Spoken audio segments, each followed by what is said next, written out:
আমরা দেখলাম যে ঈদের নামাজকে কেন্দ্র করে স্থান পরিবর্তন হলো, রেড রোড থেকে ব্রিগেডে করা হলো। একটাই কারণ যে যানজট সৃষ্টি হবে, মানুষের অসুবিধা হবে। কিন্তু 21 তারিখ সামনে আন্তর্জাতিক যোগা দিবস, এবং সেখানে 7 দিন ধরে সেই একই রেড রোড বন্ধ থাকবে।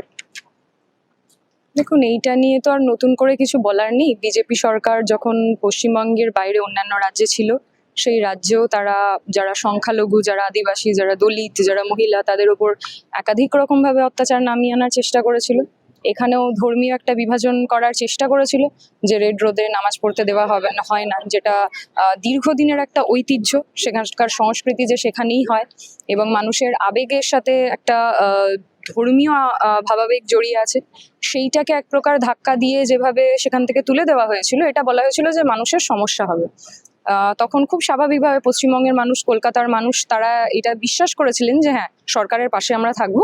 সরকার যখন বলছে এটা তো সমস্যা হবে না, তখন তাহলে যেই জায়গায় আমাদেরকে নামাজ পড়তে দেওয়া হবে আমরা যাবো, তারা সেই জায়গায় গিয়েছিল। এবার বর্তমান দিনে সরকার যে ইল্লিগাল জায়গাগুলো দখল, যেই জায়গাগুলোতে মানুষের যানজট হবে, সমস্যা হবে, সেই কথাগুলো যেগুলো সরকার আগে যুক্তি দিয়েছিল, সেই যুক্তিগুলোই সরকার এখন ভুলে গেছে।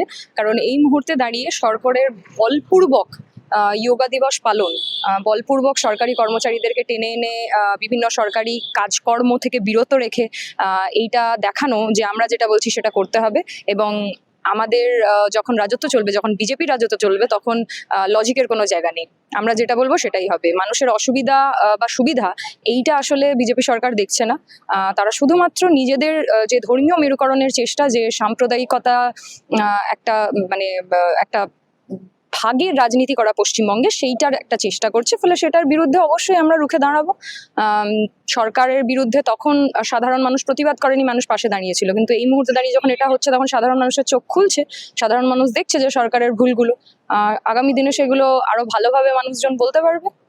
এবং একই কারণ দেখাচ্ছে যে বর্ষার সময় ব্রিগেডে নাকি যোগা ডে পালন করা হবে না, সম্ভব না, তার জন্য রাস্তায় আসছে এবং তাদের স্পোক পার্সন। দেখুন, ওনাদের লজিক তো কোনো কথার মধ্যে নেই। সেখানে দাঁড়িয়ে ওনারা যেটা ঠিক মনে করছেন, যেহেতু ওনারা সরকারে রয়েছেন, ওনারা যা খুশি তাই করবেন বলে মনে করছেন। এই মুহূর্তে দাঁড়িয়ে আমার মনে হয় যে আরো বড় অনেক ইস্যু সেগুলো পশ্চিমবঙ্গে রয়েছে, এবং আমাদের কলকাতা জুড়েও একাধিক জায়গায় সেই ঘটনাগুলো ঘটছে। যেরকম ভাবে মানুষের বাড়িকে ইল্লিগাল বলে বুলডোজার চালিয়ে দেওয়া হচ্ছে, একই রকম ভাবে হকার উচ্ছেদ করা হচ্ছে। সেই ইস্যুগুলো নিয়ে সরকার মুখ খুলছে না। পুনর্বাসন নিয়ে ওনারা কোনো ব্যবস্থা করছেন না, উল্টে ভয় দেখাচ্ছেন যে আগে উঠে যান, তারপরে আমরা ভেবে দেখবো।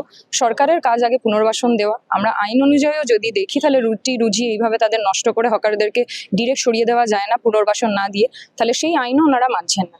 ফলে সেইটার জন্য আমরা লড়াই আন্দোলন করব। ওনারা যতই ভেসে থাকার চেষ্টা করুন অন্যান্য কথাবার্তা দিয়ে, সরকার হিসেবে ওনাদের যেগুলো দায়িত্ব পালন করার কথা, সেগুলো যদি ওনারা না করেন, আমরা প্রশ্ন করব, আমরা বিরোধিতা করব, আমরা আন্দোলনের পথে থাকবো। অপরদিকে যদিও এটা তোমাদের দলের বিষয় না, এটা তৃণমূল কংগ্রেস যে দলটি এখন একেবারে ভেঙে টুকরো টুকরো অবস্থায় আছে।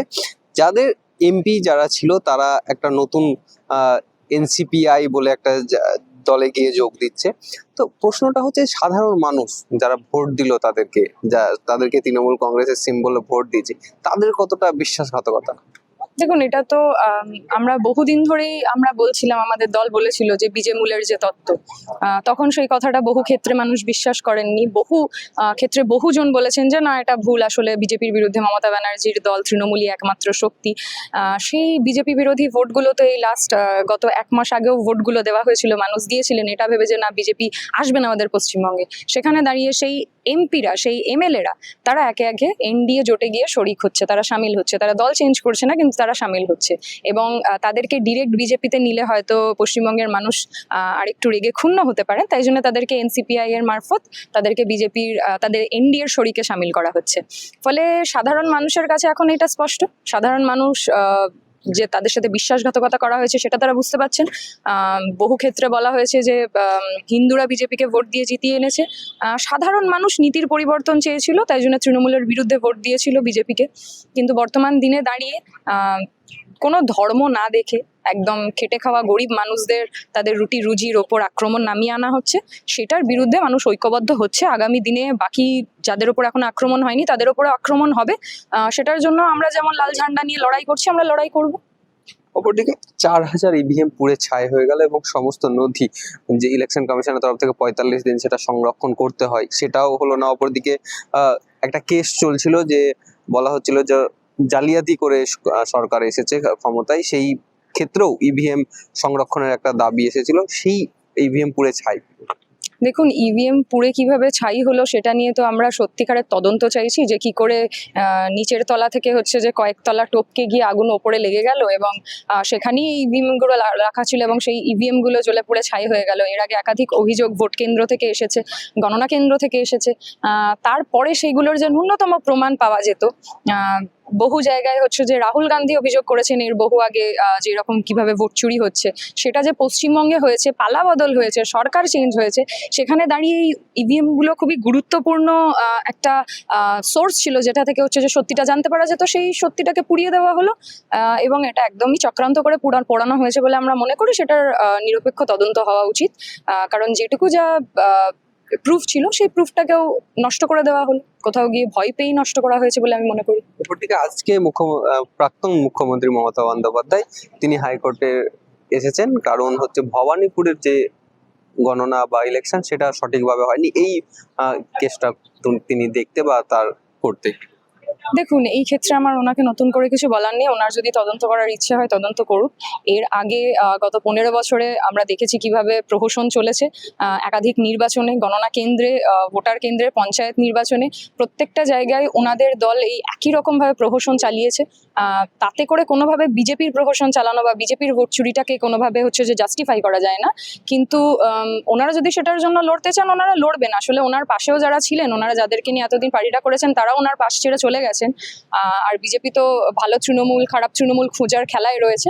আমরা বলবো এই মুহূর্তে দাঁড়িয়ে পশ্চিমবঙ্গে যে আরো মানুষের যে বড় বড় ইস্যু রয়েছে, মানুষ যে জীবন জীবিকা লড়াই করছে, সেইটা নিয়ে যদি হচ্ছে যে বাকি কোনো দল মাথা ঘামাতো, আমি তাও সেটা নিয়ে দুটো কথা বলতাম। বাট এই মুহূর্তে দাঁড়িয়ে তারা মানুষকে নিয়ে কথা বলছে না। বামপন্থীরা মানুষের রুটি রুজি নিয়ে কথা বলছে, হকার উচ্ছেদের বিরুদ্ধে কথা বলছে, পুনর্বাসনের দাবি করছে। ফলে আমি সেটা নিয়ে অবশ্যই বলবো যে আমাদের লড়াইটা আমরা চালিয়ে যাব। আমার শেষ প্রশ্ন, যে হকার উচ্ছেদ সাধারণ মানুষকে তোলার জন্য সেই যেই জায়গাতে তারা রুজি রোজগার করতো, করে খেত, সেখান থেকে তোলার জন্য কেন্দ্র বাহিনী থেকে শুরু করে বুলডোজার থেকে শুরু করে লাঠি বন্দুক এই সমস্ত কিছু। দেখুন, এই বুলডোজারের যে রাজ, সেটা আমরা দেখেছি যে বিজেপি পরিচালিত যে অন্যান্য রাজ্যগুলো ছিল, ইউপি, সেই সমস্ত জায়গায় এই বুলডোজারের ভয় দেখানো হয়েছে। সংখ্যালঘু অঞ্চলগুলো, সংখ্যালঘু মানুষ, মানে দলিত, আদিবাসী, তাদের প্রত্যেককে একাধিক জায়গায় আমরা দেখেছি যে তাদের উপর কিভাবে আক্রমণ নামিয়ে আনা হয়েছে। ফলে সেই জিনিসটাই আবার পশ্চিমবঙ্গে করা হচ্ছে। আমরা মনে করি এই বুলডোজার রাজ পশ্চিমবঙ্গে চলবে না। আমাদের পশ্চিমবঙ্গে বলুন, আমাদের কোর্টে বলুন, যে নিয়ম আছে, যে আইন আছে, যে পুনর্বাসন ছাড়া উচ্ছেদ করা যাবে না। আগে পুনর্বাসন দিক সরকার, এবং তারপরে তারা মনে করুন যেগুলো বেআইনি সেগুলো উচ্ছেদ করুন। সরকারও যেটা করছে, বেআইনিভাবে উচ্ছেদ করছে, সেটার বিরুদ্ধেও আমরা লড়াই করছি। আমরা মনে করি এই মুহূর্তে দাঁড়িয়ে পশ্চিমবঙ্গের মানুষ যে দীর্ঘদিন যে পরিস্থিতির মধ্যে কাটিয়েছে, তারা সেই নীতির বদল চেয়েছিল। চাকরি, রুটি রোজগারি, মজুরিতে বদল চেয়েছিল, ফসলের দামে বদল চেয়েছিল। সরকার এসে সেই একাধিক ইস্যুগুলোকে চেয়ে ভোট পেয়ে গেল। এখন তারা এসে সেই গরিব মানুষগুলোর পেটে লাথি মারছে। ফলে সেই রকম সরকারকেও যে চিনে নেওয়ার প্রয়োজনীয়তা আছে, যে এই সরকার গরিব মানুষের সরকার নয়। এরা যে শুধুমাত্র আম্বানি আদানির কথাই ভাবছে এবং ওই স্টেশনগুলোকে খালি করে ঠিক বড় বড় পুঁজিপতিদের হাতেই তুলে দিচ্ছে, সেখানেই বড় বড় তাদের জন্য দোকান করে দিচ্ছে, সেটাতে কোনো অসুবিধা হচ্ছে না, কিন্তু গরিব মানুষকে চড়িয়ে দিচ্ছে। ফলে সেটার বিরুদ্ধে আমাদের লড়াই, সংগ্রাম, আন্দোলন জারি থাকবে। এবং আমরা মনে করছি এই মুহূর্তে দাঁড়িয়ে খুবই প্রয়োজনীয় যে পশ্চিমবঙ্গের সকল মানুষ ঐক্যবদ্ধ হয়ে, একজোট হয়ে এই সরকারের বিরুদ্ধে এগুলোর প্রতিবাদ করুক। কারণ আগামী দিনে যখন আমাদের যারা চাকরি করেন তাদের ওপর এই পদ্ধতিতেই আক্রমণ নামিয়ে আনা হবে, যারা মজুরি ঠিকঠাক করে পাচ্ছেন না সেই একই পদ্ধতিতে তাদের ওপর যখন নামিয়ে আনা হবে, সাধারণ মধ্যবিত্ত মানুষের উপর যখন এই আক্রমণ নামিয়ে আনা হবে, তখন আমরা হয়তো আটকাতে পারবো না, যদি আমরা এখন ঐক্যবদ্ধভাবে প্রতিরোধ না করি।